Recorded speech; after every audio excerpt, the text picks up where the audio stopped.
नमस्कार दोस्तों, आप सभी का हमारे YouTube चैनल में स्वागत है। कैसे हैं आप सभी? आई होप आप सभी बहुत अच्छे होंगे। तो दोस्तों, आज का जो वीडियो है बहुत ही इम्पोर्टेंट है। मैंने आपको बोला था कि हम बहुत जल्द से आपको इम्पोर्टेंट क्वेश्चन देना स्टार्ट करेंगे। तो सबसे पहले हम लोग जो बीए पढ़ने वाले हमारे दोस्त हैं, हमारे भाई बहन हैं, उनको सबसे पहले हम लोग बीए का इम्पोर्टेंट क्वेश्चन देना चाहेंगे, ताकि इस तरह की चीज़ों को बहुत अच्छे ढंग से पढ़ सकें। और जो भी अभी स्टूडेंट फेस कर रहे हैं इंटरनल एग्जाम और असाइनमेंट, उनके लिए भी काफ़ी इंपॉर्टेंट होने वाला है। तो ये सभी वीडियो को दोस्तों आप ध्यान से पढ़िए, समझिए और इनको क्लियर करते जाइएगा, ताकि आप चीज़ों को बहुत अच्छे ढंग से करिए और जीवन में आगे जाइए। हमारा उद्देश्य सिर्फ एक ही है। अगर आप में ज्ञान है, बुद्धि है, स्किल डेवलपमेंट आपका अच्छा है, तो दुनिया में आप हर चीज़ कर सकते हैं। अगर दोस्तों आप में नॉलेज ही नहीं है, तो आप कुछ भी नहीं कर पाएंगे। तो देखते हैं दोस्तों कि समाज शास्त्र का जो इम्पोर्टेंट क्वेश्चन क्या है। ये हमारा बीए सेकंड सेमेस्टर का है, काफी इंपॉर्टेंट है। देखते हैं बच्चों, इनका क्या क्या दिया हुआ है। चैप्टर में अलग अलग यूनिट में दिए हुए हैं। यहाँ पर आप देख पा रहे हैं टोटल नंबर कितने नंबर का है, ठीक है। और यहाँ पर पहला यूनिट में क्या दिया हुआ है आप देख सकते हैं, दूसरा यूनिट में क्या दिया हुआ है, सारा चीज यहाँ डिटेल है, आप क्लियर देख सकते हैं, है ना। पहला यूनिट में प्राचीन भारत के बारे में दिया है। समाज एवं परिवर्तन, ये हमारा जो पेपर है ये समाज शास्त्र का है, ठीक है।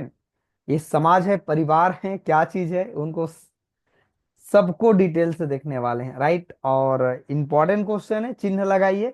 अगर आपने दोस्तों अभी तक परीक्षा बोध अजय माला नहीं लिया है, जो भी आप पढ़ते हैं, या बुक आपने नहीं लिया है, तो दोस्तों आप तुरंत बुक खरीदिए। अगर आप बुक ही नहीं खरीदेंगे तो आप कैसे चिन्ह लगाएंगे, ठीक है। और जो बच्चे पहले से तैयारी कर रहे हैं वो तो पूरे सबको पढ़ेंगे, लेकिन जो बच्चे अभी एक महीना बचा है, जिनका एग्जाम कोई भी यूनिवर्सिटी से पढ़ रहे हैं, उनके लिए ये वीडियो काफी इंपॉर्टेंट होने वाला है, राइट। अगर बच्चों चैनल में नए आए हैं तो चैनल को जाके सब्सक्राइब कर लेना, ताकि इस तरह से जो भी इंपॉर्टेंट वीडियो जब भी अपलोड किया जाएगा आप सभी को नोटिफिकेशन में मिलेगा। और यह वीडियो ना केवल सेकंड सेम के लिए होगा, बल्कि और बाकी सेमेस्टर जैसे भी आप जाते जाएंगे, तो वहाँ भी हमारा ये वीडियो आपके लिए काफ़ी हेल्प करेगा। और ना केवल आर्ट के लिए बच्चे के लिए काम करते हैं ये वीडियो, बल्कि और साइंस वाले बच्चे के लिए पूरा वीडियो अपलोड किए जाते हैं। तो ये वीडियो काफ़ी इंपॉर्टेंट है। और जो भी आपके दोस्त तैयार हैं उनको हमारा चैनल शेयर कर दीजिएगा, क्योंकि ये जो हमारा चैनल है, साइंस के जो बच्चे हैं सेकंड सेमेस्टर पढ़ रहे हैं बीएससी, उनके लिए पूरा मैंने केमिस्ट्री का जो इम्पोर्टेंट वीडियो है पूरा अपलोड मैंने कर दिया हुआ है। हर चीज सीक्वेंस से मिलेगा आपको, और चैप्टर वाइज मिलेगा। मैंने पूरे जो उनका चैप्टर है, पूरे 11 चैप्टर को मैंने कंप्लीट किया हुआ है। चलिए दोस्तों, वीडियो को हम लोग स्टार्ट करते हैं। बहुत ध्यान से पढ़ेंगे, समझिए।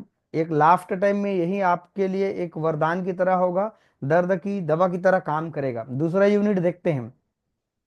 भारतीय सामाजिक संरचना में परिवर्तन, परिवार की अवधारणा, इसकी बदलती प्रकृति, विवाह और उनकी चुनौती, नातेदारी, सिद्धांत और स्वरूप, और जजमानी और कृषक संबंध, ये सारा चीज आप समझेंगे। तीसरा यूनिट दिया है ग्रामीण सामाजिक व्यवस्था दिया हुआ है। और चौथा यूनिट है यहाँ पर भारत में सामाजिक मुद्दे। और यहाँ पर देखें बच्चों कितना कितना नंबर का है, ये आप सभी बच्चे जानते हैं।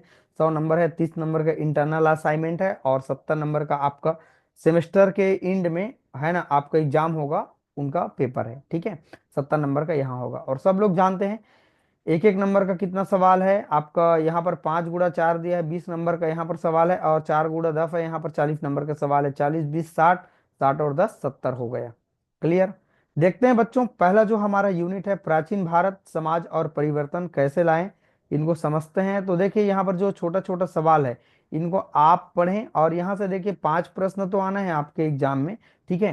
तो इनको आप ध्यान से करेंगे, छोटा छोटा चीज है। अगर आप लॉन्ग कर लेते हैं तो लॉन्ग से ही आपका शॉर्ट पूरा प्रश्न कवर हो जाएगा। तो सबसे पहले बच्चों, कुछ कुछ छोटा छोटा यहाँ प्रश्न है। पुरुषार्थ का अर्थ क्या होते हैं, इनका अवधारणा क्या है उनको बताना है। और आश्रम व्यवस्था के उद्देश्य बताना है। आधुनिक समय में आश्रम व्यवस्था की जो प्रसंग है उनको हमको बताना है, कैसे रहते थे लोग। प्राचीन भारतीय समाज विवादपूर्ण क्यों रहा, सिंधु घाटी की सभ्यता क्या रहा, इन सभी चीजों को हम पढ़ेंगे। तो आप लॉन्ग को पहले कवर करते जाएंगे तो शॉर्ट आपका ऑटोमेटिक कवर हो जाएगा। ठीक है दोस्तों, यहाँ पर टोटल मिला के 26 प्रश्न दिए हुए हैं। ये पुरुषार्थ वाला प्रश्न आप जरूर पढ़ें, ये आपके एग्जाम में पूछने की संभावना है। आपका जो 5 नंबर के जो सवाल आते हैं ना 4 नंबर का, उनमें क्लियर हो। चलिए दोस्तों, अब हम लोग लॉन्ग को सीधा समझते हैं। पहला प्रश्न है, प्राचीन भारतीय समाज की विशेषता बताना है और उसमें समय के साथ आए परिवर्तन को बताना है। तो ये हमारे नॉलेज के लिए भी काफी इंपॉर्टेंट है, क्योंकि हम समाज शास्त्र पढ़ रहे हैं, कोई और दूसरा सब्जेक्ट नहीं पढ़ रहे हैं। जिस समाज में हम रहते हैं और उस समाज के बारे में हमको नॉलेज होना चाहिए, परिचय पता होना चाहिए। पहले के लोग कैसे निवास करते हैं और कैसे निवास करते थे, और अभी के लोग उनमें क्या परिवर्तन करके काम कर रहा है, ये सारा चीज इंपॉर्टेंट है। तो ये हमारे पास जो पहला सवाल है काफी इंपॉर्टेंट है, आप चिन्ह लगा लेंगे। अगला है हमारे पास, आश्रम व्यवस्था क्या है, इनके विभिन्न प्रकारों को समझाना है। सबसे इंपॉर्टेंट सवाल यही है। पुरुषार्थ क्या होते हैं, इसको आपने शॉर्ट में भी देखा और यहाँ पर लॉन्ग में भी देखा, ठीक है। और ये दोनों सवाल आप चिन्ह लगा लेंगे बच्चों। छठवां सवाल काफी इंपॉर्टेंट है, वर्ण व्यवस्था क्या है। वर्ण व्यवस्था को समाजशास्त्री महत्व की विशेषता व्याख्या उनको बताना है। क्लियर है। वर्ण और जाति अवधारणा बताते हुए अंतर बताना है, इनको छोड़ दीजिए। जाति प्रथा के उत्पत्ति के सिद्धांत को हमको क्या करना है, बताना है। और जाति की परिभाषा दीजिए। बिल्कुल भाई, ये पेपर में आए या ना आए, लेकिन आप कभी एक कोई जाति होगा ना, बिना जाति के आप कैसे चलेंगे, राइट। तो ये आपके जाति के बारे में, पहले के जाति और अभी के जाति क्या चीज है, इनको आप पढ़ेंगे। जाति तो जाति होता है ना, चाहे पहले का जाति हो चाहे अभी का जाति हो, आप किस जाति में है ना। तो एक जाति का एक परिभाषा हमको बताना है, और जाति प्रथा के गुण दोषों को हमको क्या करना है बच्चों, बताना है। तो ये दोनों 9वां 10वां दोनों इसी से कवर हो जाएगा, तो मैंने एक को चिन्ह लगवा दिया। अगला है, कर्म से क्या समझते हैं, कर्म का समाज शास्त्रीय महत्व को बताना है। भाई कर्म ही पूजा है, लोग कहते हैं। भाई कोई आप कार्य को कर रहे हैं, आप कोई सफलता प्राप्त करने के लिए, आप कोई फल पाने के लिए, तो ये कर्म का आशय क्या है, इनका महत्व क्या है, ये सारा चीज डिटेल होने वाला है। तो इनको आप देखिए, समझिए। तो ये इंपॉर्टेंट प्रश्न है। चलिए एक बार मैं आपको रिपीट करना चाहूंगा, सबसे इंपॉर्टेंट क्या है, सबसे इंपॉर्टेंट पहले उनको समझते हैं, फिर बाद में जो 9वां 10वां मैंने चिन्ह लगाया उनको देखिए। 11वां इंपॉर्टेंट है, 9वां 2 हो गया, ये 3 प्रश्न हो गया, और ये 4 प्रश्न हो गया, और ये 5 प्रश्न हो गया, और ये 6। सिर्फ 6 पढ़ के जाइए। अब बाकी 6 से आप कितना पढ़ सकते हैं, ऊपर का भी जो सवाल है वो भी आपका कवर हो जाएगा। और छोटा छोटा मैं इसलिए चिन्ह नहीं लगा रहा हूँ, उनको आप एक बार अपने भाषा में आप एक एक बार जरूर पढ़िएगा, ठीक है। छोड़ के मत आइएगा, कोई भी पेपर को, कोई भी प्रश्न को छोड़ के आपको नहीं आना है। दोस्तों ऐसा भी है कि आप 6 ही प्रश्न पढ़ लिए हैं, लेकिन कभी ऐसा होता है कि जो आपने पढ़ा है वो नहीं आया है, कभी बाहर से आ गया। तो आपने जितना चीजें पढ़ा है, समझा, उसी से रिलेटेड रहेगा, तो आप पेपर लिख के आइए, कोई दिक्कत नहीं है।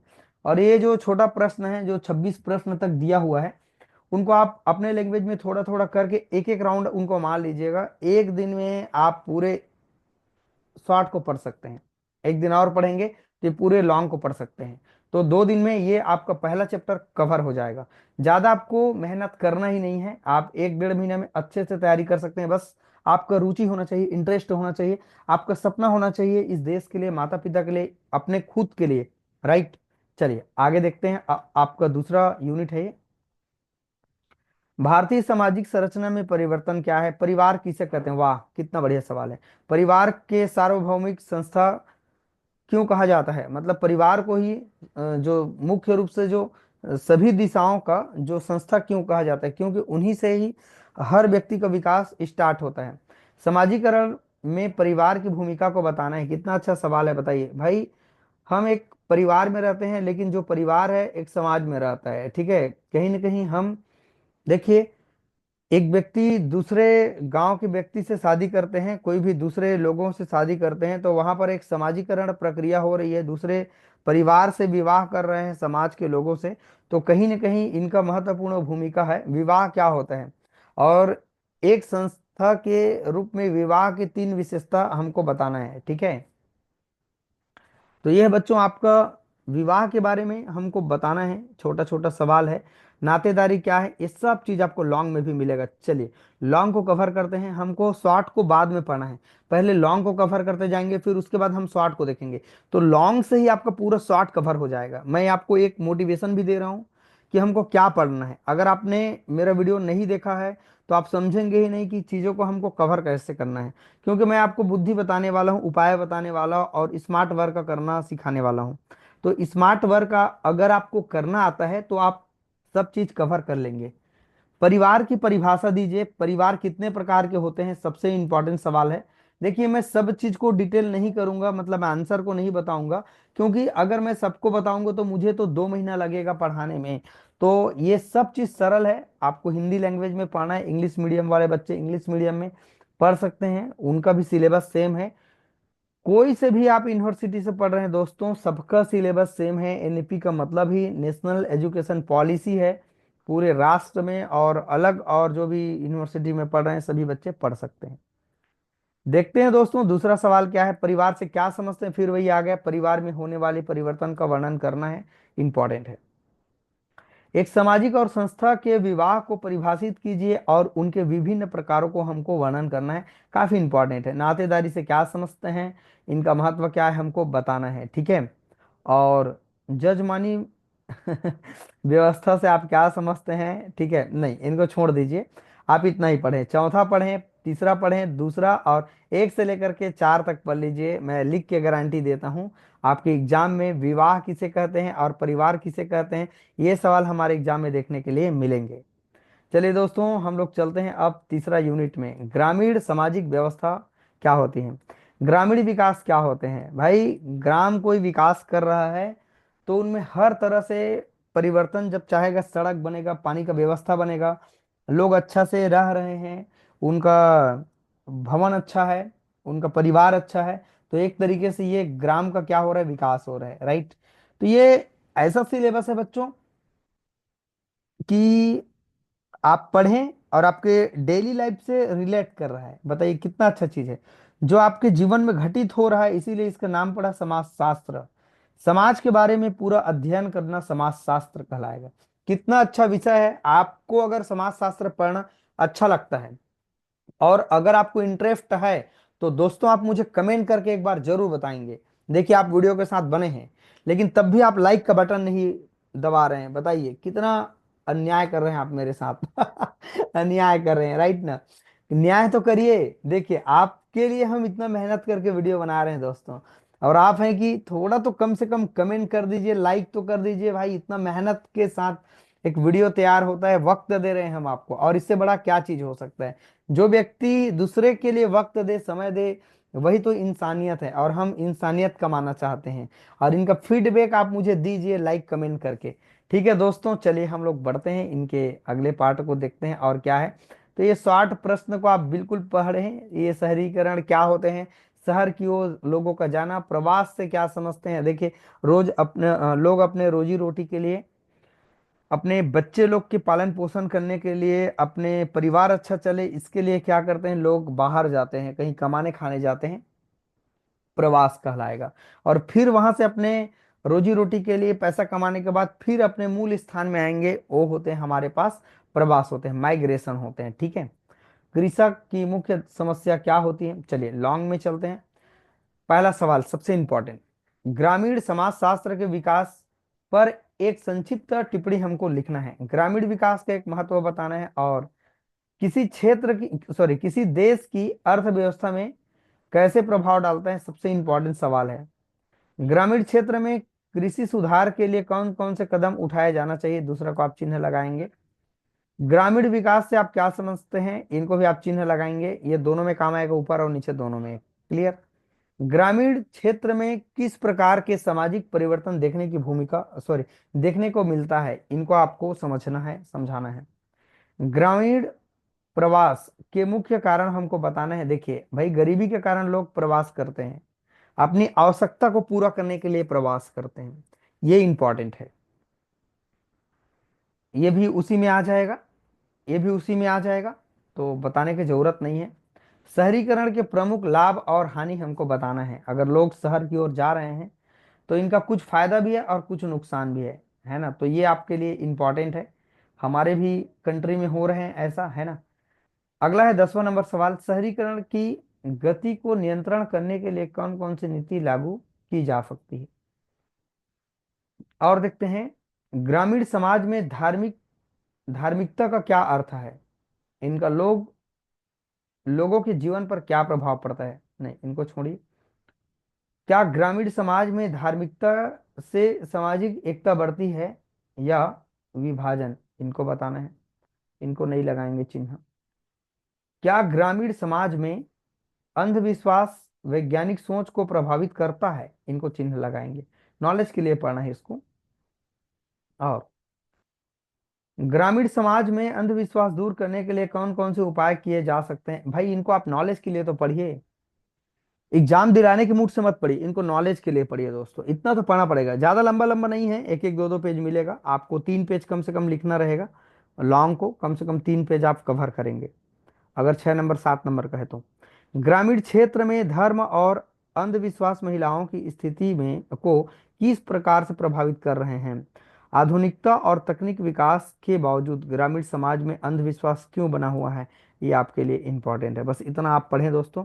और यहाँ से अगर एक दो प्रश्न अगर और आपको लगे, आप पढ़ सकते हैं, आपके पास वक्त है, समय है, तो आप जरूर पढ़ें। चौथा यूनिट है भारत में सामाजिक मुद्दे क्या क्या है। अच्छा, ये जलवायु परिवर्तन का किसान कृषि पर क्या प्रभाव पड़ा है, कर सकते हैं। भारत में सामाजिक मुद्दे क्या होते हैं, चौथा आपका यूनिट है। देखिए, गरीबी क्या है, गरीबी का सामाजिक प्रभाव। बेरोजगार की परिभाषा क्या है, बेरोजगार के सामाजिक प्रभाव। बेरोजगार कम करने के उपाय। नशीले पदार्थों का क्या अर्थ है। सब चीज शॉर्ट क्वेश्चन है, ठीक है। शायद ये सेकंड ईयर में आप एक बार देखिएगा, सेकंड ईयर का ये पेपर है पूरा, है ना, जो सेकंड सेम में दिखा रहा है, शायद सेकंड ईयर का पेपर है आर्ट में, जो ईयरली वाले का है शायद, मुझे जहां तक याद है। चलिए देखते हैं दोस्तों, निर्धनता क्या होते हैं, लोग गरीब क्यों हैं, निर्धनता के कारण बताना है, काफी अच्छा है। बेरोजगार क्या है, बेरोजगार के कारण उनके उपाय हमको बताना है। साइबर अपराध क्या है, इनको हमको पढ़ लेना है, साइबर अपराध अभी काम कर रहे हैं बहुत अच्छे से। ये तीनों सवाल आपके लिए काफी इंपॉर्टेंट है। लोग जीवन में भ्रष्टाचार के कारण एवं उनके रोकने के उपायों की व्याख्या करना है, काफी इंपॉर्टेंट है। और यहाँ है बच्चों, बेरोजगार के सामाजिक प्रभाव नहीं करना है इनको, ये छठवां इंपॉर्टेंट है। और तीसरा और दूसरा और पहला सबसे इंपॉर्टेंट है आपका, तीसरा और चौथा, इनको आप जरूर पढ़ें। चलिए कुछ ऑब्जेक्टिव प्रश्न भी देखते हैं, पहला यूनिट का है प्राचीन भारत मतलब समाज और परिवर्तन क्या है। प्राचीन भारतीय समाज में 4 आश्रमों में पहला कौन सा है? तो ब्रह्मचर्य, है ना, ये पहला आंसर करेक्ट होगा। छोटा छोटा यहाँ सवाल है, मैं आपको पूरा सबको पढ़ के नहीं सुनाऊंगा, आपके लिए मैं वीडियो को रोक दिया हूँ, आप इनको जरूर देखिए, समझिए, पढ़िए, ठीक। अच्छा, 9 के बाद सीधा मैंने 49 प्रश्न ले लिया, कोई बात नहीं, ये तो आप बुक खरीदेंगे पढ़ेंगे तो आपको पूरा समझ आएगा। देखिए, छोटा छोटा यहाँ पर सवाल है, आप पढ़ सकते हैं तो जरूर पढ़ें, कोशिश करें पढ़ने का, अपने अपने लैंग्वेज में पढ़े ना, हूबहू फोटो का भी बिल्कुल नहीं करना है, नहीं तो आप बर्बाद हो जाएंगे, ठीक है। आपको उनका लैंग्वेज समझ के पढ़ना होगा। एक व्यक्ति के आत्मा का विकास हो सकता है समाज में रह करके, राइट ना, तो ये समाज में रह करके, हर व्यक्ति समाज में रह रहा है। 60 प्रश्न पढ़ें भाई, वक्त देना पड़ेगा, ऐसा नहीं कि आप एक दिन में 2 दिन में पूरा पेपर पढ़ लेंगे, ऐसा नहीं होता है मेरे भाई, आपको पढ़ना पड़ेगा, ठीक है। ये 60 प्रश्न हमने कुछ लिया हुआ है। परिवार की परिभाषा देखिए, परिवार एक समूह है, एक संघ है, संस्था के रूप में समाज में विद्यमान है। प्रत्येक समाज में परिवार के 2 पक्ष स्पष्ट होते हैं, संरचनात्मक और दूसरा है प्रकार्यात्मक, ठीक। पति पत्नी बच्चे मिल करके रहते हैं तो ये परिवार कहलाते हैं। परिवार को सार्वभौमिक जो संस्था क्यों कहे गए हैं? क्योंकि सभी लोग एक साथ यहाँ पर रहते हैं और यहीं से ही एक ग्राम बनते हैं, इससे ही एक राज्य बनते हैं और इससे ही एक देश बनते हैं। समाजीकरण क्या है, विवाह क्या है, पढ़िए, एक रिवाज है, कल्चर है, ठीक है, जो पूरे चीजों को आप कर सकते हैं। नातेदारी क्या है, ठीक, मैंने लिया हुआ है कुछ सवाल को, ठीक है बच्चों। ये देखिए, परिवार का अर्थ बताना है, चाहे तो आप रोक सकते हैं। ग्रामीण सामाजिक व्यवस्था क्या है, ये शॉर्ट क्वेश्चन है, अगर आप चाहें तो यहाँ से शॉर्ट प्रश्न को आप पढ़ सकते हैं, मैं सबको तो आंसर नहीं दे सकता, यहाँ पर लिखा हुआ है सब चीज, ठीक। ग्रामीण विकास क्या होते हैं, ये हमको पढ़ना होगा। ये देखिए, काफी अच्छा है। भारत में सामाजिक मुद्दे, गरीबी की परिभाषा किसने दी? तो ये किसने दिया है, इनका आंसर सी जा रहा है। देख सकते हैं आप किस तरह के सवाल यहाँ पर है, एक एक नंबर में आएंगे ना, अगर आप अच्छे से पढ़ सकते हैं तो आप काफी अच्छा से कर सकते हैं दोस्तों। ये देखिए, सभी सवाल को हमने थोड़ा थोड़ा से लिया हुआ है आपको दिखाने के लिए कि ये पेपर कैसा है, आते कैसे एग्जाम में। सब चीज यहाँ पर अच्छा दिया हुआ है। देखिए इनका कारण, बेरोजगार के कारण देखिए, आर्थिक मंदी, कौशल का अंतर होना, जनसंख्या में वृद्धि होना, है ना, औद्योगिक परिवर्तन होना, नीतियां में सु- सरकारी नीतियां, है ना, शिक्षा और प्रशिक्षण की कमी होना, ये सब उनके क्या है, कारण है बेरोजगार के। अब इनको कैसे दूर कर सकते हैं, देख सकते हैं, काफी इंपॉर्टेंट है। ठीक है दोस्तों, ये हमारा 30 पेज में कवर हो गया। तो दोस्तों हमने आज देखा कि जो हमारा समाज शास्त्र है, इनमें कौन कौन से प्रश्न एग्जाम में आने लायक हैं, मैंने पूरा डिटेल किया। आई होप आपने इनको देखा समझा, और जो भी आपके दोस्त यार मित्र हैं उनको आप शेयर कर दीजिएगा। दोस्तों चैनल में नए आए हैं तो चैनल को जाके सब्सक्राइब कर लेना, क्योंकि इस तरह से वीडियो आपको भविष्य में भी मिलेंगे। चलिए दोस्तों, वीडियो को वॉच करने के लिए थैंक यू।